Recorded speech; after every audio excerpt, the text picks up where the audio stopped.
So this is the 35th movie of the Marvel franchise, and that's not including all the Disney Plus TV shows. So there are 3 movies that are, well, shows that are heavily referenced in this movie, but the movie does a good enough job with the exposition that it doesn't feel too clunky, and at the same time they cover enough where you don't actually have to watch it. So it's more of a recommendation to watch it rather than necessity. So this really is an action movie that expects you to suspend your disbelief hardcore. If you may or may not know, Sam Wilson is not a super soldier, unlike Chris Evans' Captain America, but they really seem to kind of go head to head in terms of strength level. And I know these Marvel MCU movies generally aren't very good for power scaling. I mean, this does take a big nosedive. So the movie starts off with General Thaddeus Ross being the new president of America.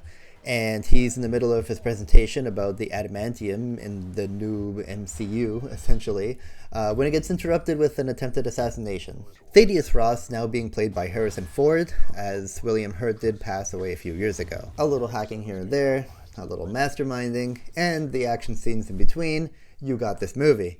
And I know that's nothing new, and especially not even to the MCU. Gustavo Fring makes an appearance, and he does play another Mexican bad guy. Nothing wrong with a little typecast, but for this character, I didn't feel as menacing as I expected to feel with this actor. So we're introduced to a new sidekick here, because the old Falcon is now Captain America, so he has a sidekick, the Falcon. He's played more as a comedic relief kind of character, at least that's what I think they were trying to go for. He was fine, nothing too annoying or really anything that stood out, so I don't have too much gripes about that. On the subject of actors, Harrison Ford does a pretty not bad job. In the more recent roles, I feel like he's been phoning it in. Part-time. So I feel like he took this role a little bit more to heart. And also, not knowing too much about it, I felt like he was going to be more of a cameo or a smaller part, but he plays a much bigger role, so that surprised me. Alright, now I'm going to do kind of what I want to call a speed run through my review here, just with the things that really stood out to me. So I'm just going to be reading my notes just so it's more fluid here, but the film starts with a strong intro. It has well choreographed fights that seem promising, but honestly it just kind of lets you down as the movie goes, so that's not so great. But it does start strong. Another thing that I took note of was the music editing, or the mixing.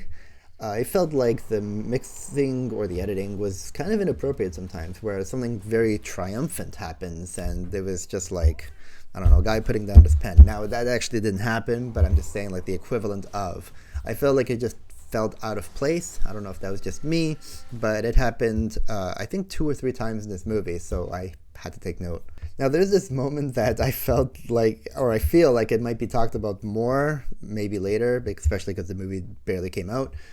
But I'm going to call this scene the magic door, and it's not really a spoiler, but there's a part where they have to enter somewhere covertly, and they leave this door open. They don't know if this door is going to close automatically. It doesn't look like one of those kind of doors. They had to, force it open, basically. And then all of a sudden, when they leave, all of a sudden the door just kind of closes and no one's the wiser. So it's a very odd thing that happens, and I had to take note of that one. And the other thing, just to kind of repeat myself here, but Sam Wilson is not a super soldier, but they really treat him like one. And it does definitely get a little bit, like I said, you have to suspend your disbelief, but to the point so much where, you see it even in the trailer, where people talk about how he has a crooked ankle when he lands super flat, super fast. Definitely bothered me. Definitely took some hard points away from this movie for that. Because, you can say that he's a human, but you can't make him do inhumane things. Or, not inhumane, but you can make him do inhuman things. So this movie is kind of what I like to call a bridge movie, or what other people like to say would be like the first episode of a new season, where we get new characters, new information about things, and, old familiar faces and initiatives happening. So this pretty much wraps up my non-spoiler segment. Just as a finisher, I just want to say that I would basically give this movie a 6 out of 10. Normally I don't like to put numbers on movies or games and stuff, but I already did it on my Instagram account, and I didn't want to, leave it out like that. And this also came out on the Valentine's Day. Now, I wouldn't call this a Valentine's Day movie at all, But if I were to give one reason why it would be, is because the movie might be almost empty. Anyway, I'm going to go into my spoiler part of it because there are a few things that I want to bring up. So I'm going to give you some time to click away.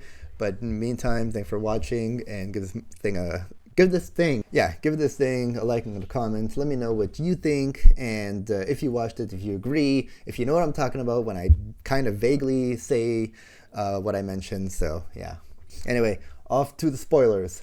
3, 2, 1, please. Okay, so quick spoilers while you're still here. I'm just gonna read my quick notes here, just because it's gonna be easier for me to do it rather than, like, you know, talking from my heart, as they say. Again, this is spoilers, like I said, so you've been warned, as they say.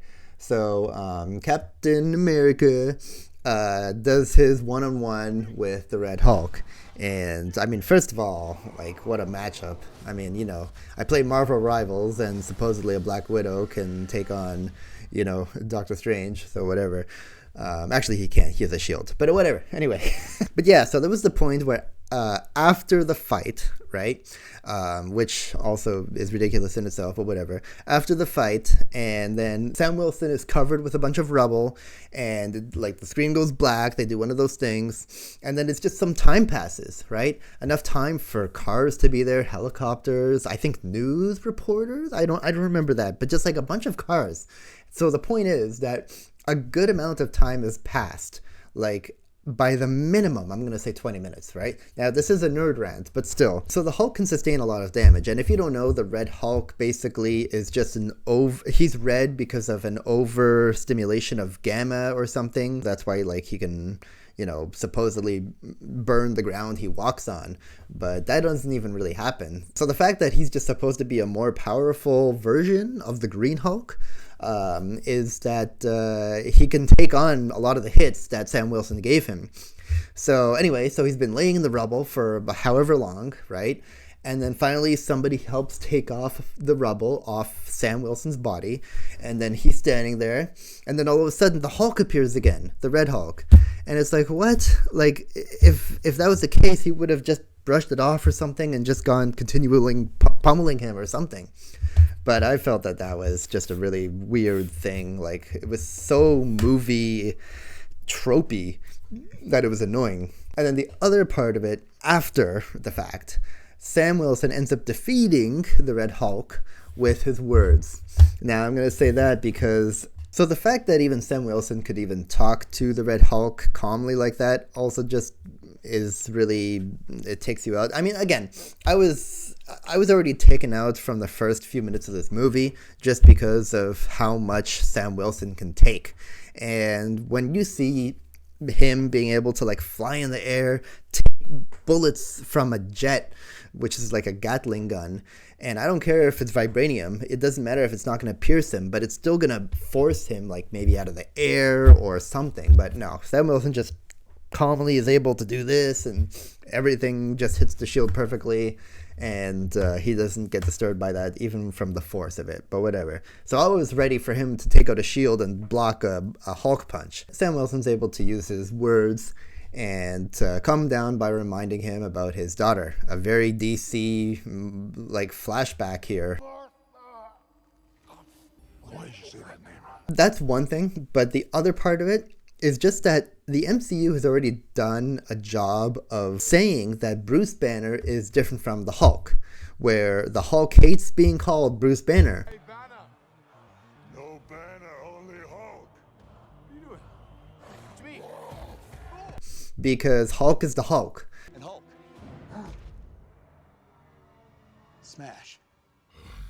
There's even the whole point where in Thor Ragnarok, where Hulk was the Hulk for 2 years, and then Banner finally snaps out of it, and then he wakes up and doesn't know where he is. I'm on an alien planet. Is this just a planet? You've been on a planet before? Yeah, one. Well, now you've been on 2. That's a good thing. Not to mention how many years that the Hulk Banner, but yeah, Hulk Banner has been the Hulk, right, back and forth, so he's been able to train himself. And in the Avengers, he even says, I'm always angry.